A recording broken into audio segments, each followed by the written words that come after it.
From Hollywood, it's time now for Johnny Dollar. Bert Major, Johnny. Masters Insurance and Trust. Oh, hi, Bert. You know anything about spacemen? Never saw any, if that's what you mean. Neither have I. But I know somebody who thinks he's been contacted by them. Oh, sure. I have some whimsical friends, too. Not funny, Johnny. The company is betting $2 million that this man is either a liar or pulling one of the biggest hoaxes in history. $2 million? That's right. Conrad Billings. Ever hear of him? Billings, Texas Oil, one of the richest men in the country? Right. Presently of California, where he's holed up in an isolated mountaintop lodge, minus a $2 million collection of diamonds he took up there with him. And you insured them? Yes, but not against ordinary theft. What does that mean? Those stones were insured against theft by persons or things unknown on this earth. What? That's right. Holy... You're serious, aren't you? You bet I'm serious. Okay, Bert, I'll see you at your office.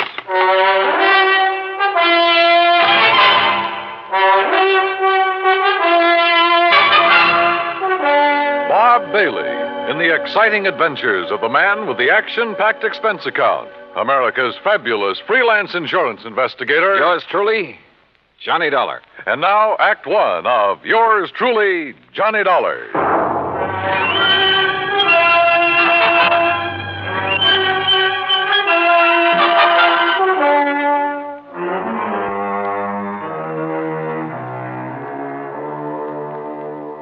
Expense account submitted by Special Investigator Johnny Dollar to the Home Office, Masters Insurance and Trust Company, Hartford, Connecticut. Following is an account of expenses incurred during my investigation of the Diamond Dilemma matter.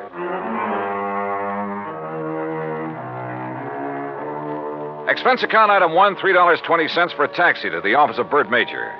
I've known Bert a long time, and he's been in and out of too many deals, big and little, to get excited over nothing. But he was excited now. This whole thing is incredible, Johnny. Fantastic. It's utterly impossible for $2 million worth of diamonds to simply vanish into thin air. So it's impossible. But it's happened. The police out there in California state positively that no man on earth could possibly have gotten to those stones. Then, Bertram, tell me all. All right. 2 weeks ago, Conrad Billings called me from his lodge up in Northern California. Said he wanted to insure the diamonds immediately. Over the phone? Over the phone. You're sure it was really he? I'm not that naive. I had the call traced. How come he called you? We've done some business with a wealthy friend of his in Dallas. Recommended. Uh-huh. And he had the stones with him there at the lodge? Yes. And, Johnny, it's one of the most isolated spots on Earth. You're sure he had them there? He loves diamonds, Johnny. Almost to the point of obsession. He plays with them like a kid plays with marbles. Lord knows he can afford to. So you insured $2 million worth of diamond marbles over the phone? I did. And you say you aren't naive. Oh, look, a remote lodge, an eccentric old man, some expensive baubles. A rank amateur could get at him. You haven't listened to me, Johnny. You've missed the point entirely. I wouldn't care if he left the diamonds lying out on his front doorstep. I insured those diamonds solely against theft by persons or things unknown on this earth. That's the exact wording of the policy. And now they're gone? Yes. So, someone took them? Prove it. What? Someone, and not something. Now, why would anybody in his right mind want to insure against theft by other than people? I asked myself that question. My answer was that a billionaire in active command of his business empire must be of sound mind. And if he wants to satisfy a whim and is willing to pay for it, why should my company refuse his money? You think maybe he has an obsession about flying saucers and the people or things who fly them? Who knows? Or what knows? Johnny, you've got to go out there and make some sense out of all this. Who are the contacts so far? The head of his San Francisco office, Norton Shields. The chief of police in Lakeview, about 30 miles from Billings Lodge, and the insured. Okay, I'll call you, Bert, but not from Mars. Expense account item 2, $280, deluxe flight with trimmings, Hartford to San Francisco. A piece of fog was rolling up Market Street, and it was 2 a.m. when I finally got to the office of Billings Enterprises and met Norton Shields. He was wide awake, sharp, about 35. Yes, Mr. Dollar, I've been in charge of Billings' West Coast operation for 10 years with time out for Korea. Pretty young for such a responsibility. Billings hired me because I know the oil business. I learned it young. Uh-huh. You like him? You don't have to like a man just because you work for him. He's shrewd and knows how to make money. But he has foibles. Yes, he has foibles. Diamonds. Have you ever seen them? Sure. Where? Oh, here in the office, at the lodge where he is now, at his home. You're certain he took them up to that lodge? 3 weeks ago tonight, they were spread out right here on this desk. He put them one by one in a chamois bag, put the bag in his pocket. I walked into his car, and he was driven straight to the lodge. All right. What about the flying saucers, the spacemen, or whatever it is? No, that's a new one. I learned of it when Mr. Major Call disclosed the terms of the insurance. And the fact that the diamonds had been, that they were gone. You haven't talked this over with Billings himself? No, I haven't. Don't you think you should? Why? If he wants me, he'll call me. How do I get to this lodge? I have a company plane and pilot ready to fly you to Clear Lake in the morning. You'll be met there by a car and driver. Anything else you want, call me. Why all the cooperation when you're not even supposed to know what's going on? A good lieutenant knows when to follow orders before they're issued. You're registered at the Mark Hopkins. You better get some sleep. Yeah, I may need it.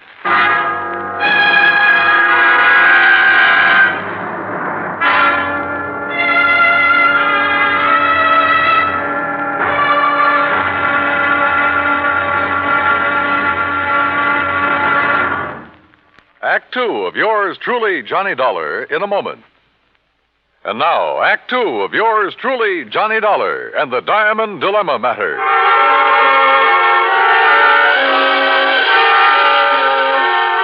The company plane turned out to be a plush two-engine amphibian waiting for me at a private dock near the Golden Gate Bridge.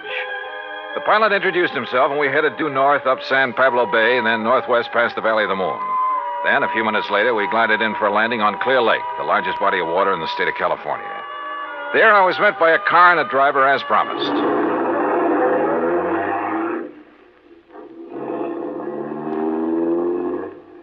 How far is it to Mr. Billings' lodge, driver? About 30 miles. What do you do when Mr. Billings isn't here? Wait for him. Do you, live at the lodge? Nobody does. Just Mr. Billings. No caretakers, housekeepers, anything like that? Just Mr. Billings. Well, surely there must be someone to look after. Mister, I'm hired to drive a car. I do it. And that's all. The car twisted and turned through some lush country, then left the highway and climbed a narrow mountain road with signs every couple of 100 yards marked private in big letters. After several miles of this, during which we passed through a couple of gates that had to be opened manually, we came to a high steel wire gate with equally high fencing stretching out in either direction. A small redwood blockhouse squatted inside. The driver made a U-turn, stopped in front of this gate, then reached around and opened the door. This is it, mister. This is it? Yep. Okay, if you say so. But if this is a millionaire's idea... Hey, wait a minute! Huh. Well, if this really is the place, I may as well get... Can't you read? You touch that gate and you'll be electrocuted. What? Your name, Dollar? That's right. Who are you and what's the idea? Speak up. Where were you at exactly 2 o'clock yesterday afternoon? Well, if it means anything to you, I was talking with a man named Bert Major in Hartford, Connecticut. Come in. The big gate swung open, and I gingerly walked through it, as per instruction from the loudspeaker nestled in the wall of the redwood blockhouse. You drive, don't you? Yes. Then get in that car you see there and follow the road. The car referred to by the voice was parked against the blockhouse on the far side. I did as I was told. After a while, the road narrowed to a single track and continued on up the mountain. At one point, there was a solid granite overhang, a sheer drop of 1,000 feet or more, and another gate that opened as I approached it and closed behind me. Finally, I rounded a turn where a fill had been made, and a moment later, it came out on top. A few hundred yards away, across the terrace top of the mountain, was a charming rustic lodge. I drove over to it.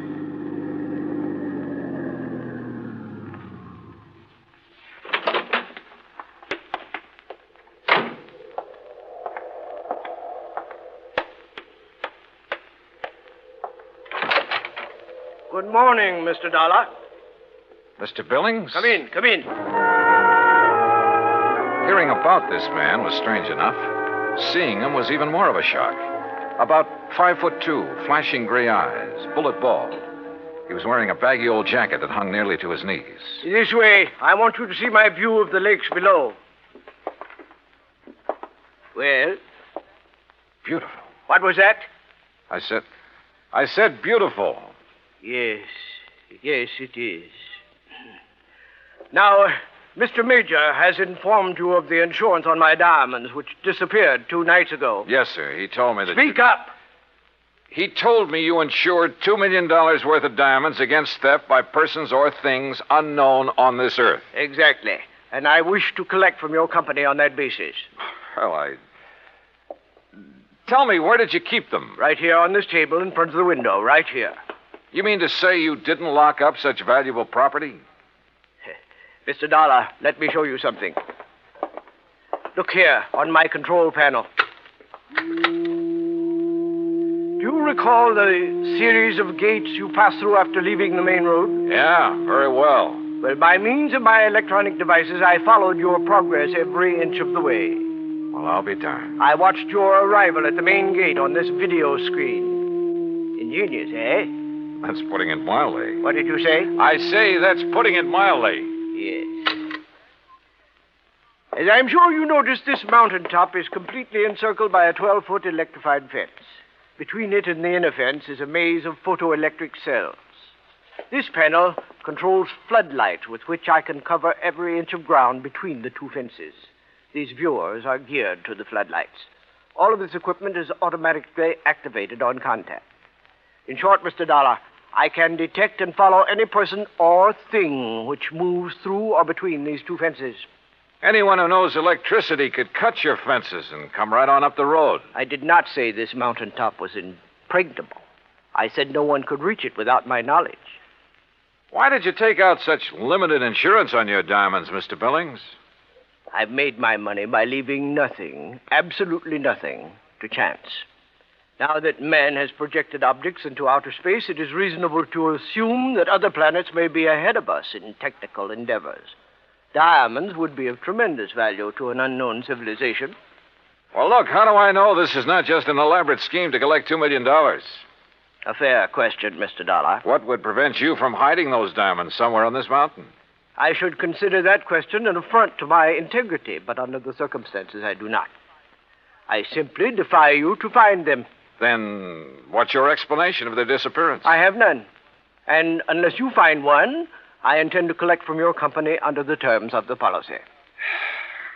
Mr. Major mentioned the chief of police in Lakeview. Do you mind if I talk to him? Andy Prentice? Not at all. I have a direct phone to his office and he's home. Would you care to talk to him now? No, thanks. But I would like to use your car. By all means. I'll open the gates for you on your way down. Just one point. There must be no publicity on this matter. Understood? Mr. Billings, if I can't prove that your diamonds were taken by a person, those space cats are going to get a lot of publicity. Act 3 of yours truly, Johnny Dollar, in a moment. And now, Act 3 of yours truly, Johnny Dollar, and the Diamond Dilemma matter. While I drove down the mountain with gates electronically opening and closing behind me, I did some thinking. Billings had bought and paid for his privacy at tremendous cost. I couldn't see any loopholes in the setup. Yet, the diamonds had disappeared. 45 minutes later, I pulled up in front of the police station in Lakeview. Obviously, I was expected by the chief of police, Andy Prentice. Hello, Mr. Dollar. My name's Prentice. Mind if I join you? No, hop in. Just cruise down by the lake. I'm sure you want this to be a private conversation, too. Good idea. Well, what's your opinion on the diamonds? Well, I don't know who took them, but I'll tell you one thing. I don't believe it was some thing or somebody from outer space. Well, how would you get through all those electrified fences, photoelectric cells, floodlights, and closed-circuit viewers? Yeah. Well, what's your opinion? I'm as practical and logical as the next fella. If a human being couldn't get to Mr. Billings without his knowledge, and he'd call me the moment somebody tried, well... Oh, sure. Spaceman. Well, what else? I noticed one thing, Chief. He's a little hard of hearing and doesn't wear a hearing aid. He doesn't need one. Just turns up the volume on all that electronic stuff he has around him. Well, suppose someone parachuted onto the top of that mountain. How would he get out? Man could dig under those fences. That would leave evidence, and I've been over every inch of the ground. I've even thought of the expert pole vaulter idea. No sign. Nothing makes any sense.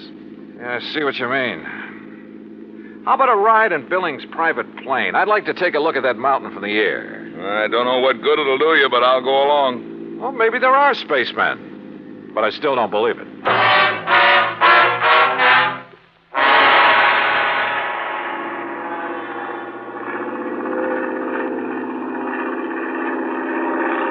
We're coming to it now. See the road winding up? And there's the lodge. Yeah, I asked the pilot to circle around the top as close as the air pockets will permit. good.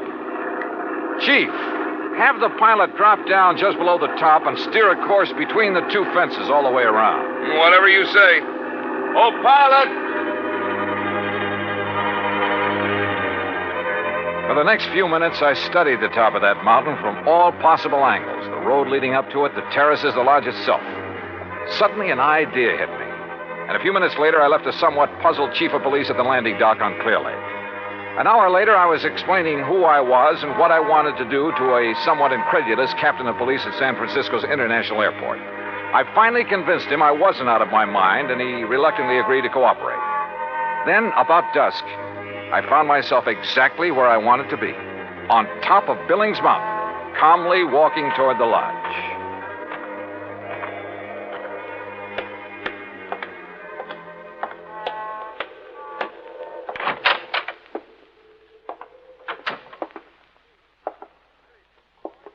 Good evening, Mr. Billings. What?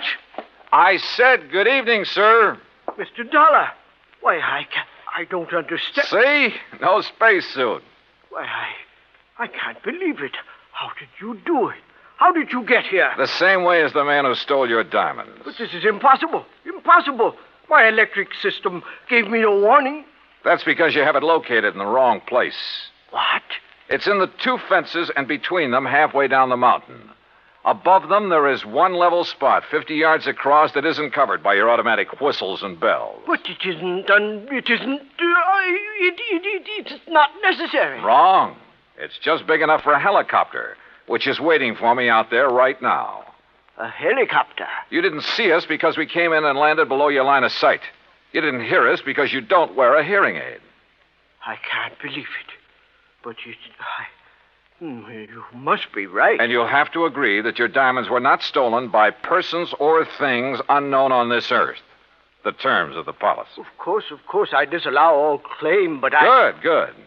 Now, it's none of my business, Mr. Billings, but was your San Francisco manager, Norton Shields, a pilot during the time he was in Korea? Why, yes, he flew rescue missions in a helicopter. Yeah. The company that insured your diamonds against ordinary theft might be interested to learn that. Good night, Mr. Billings. Yes. Good night, Mr. Dollar.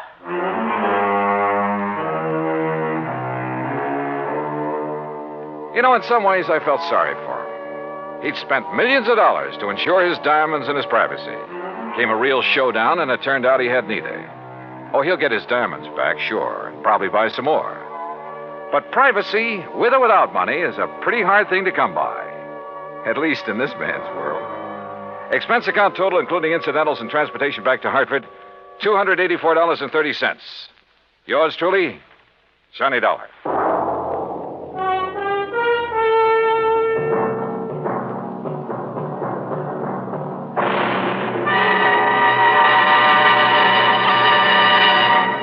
Our star will return in just a moment.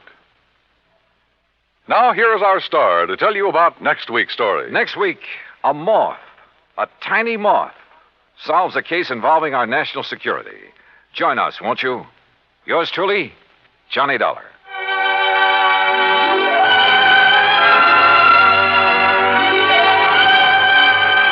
Yours truly, Johnny Dollar, starring Bob Bailey, originates in Hollywood and is produced and directed by Jack Johnstone. Today's story was written by Alan Botzer.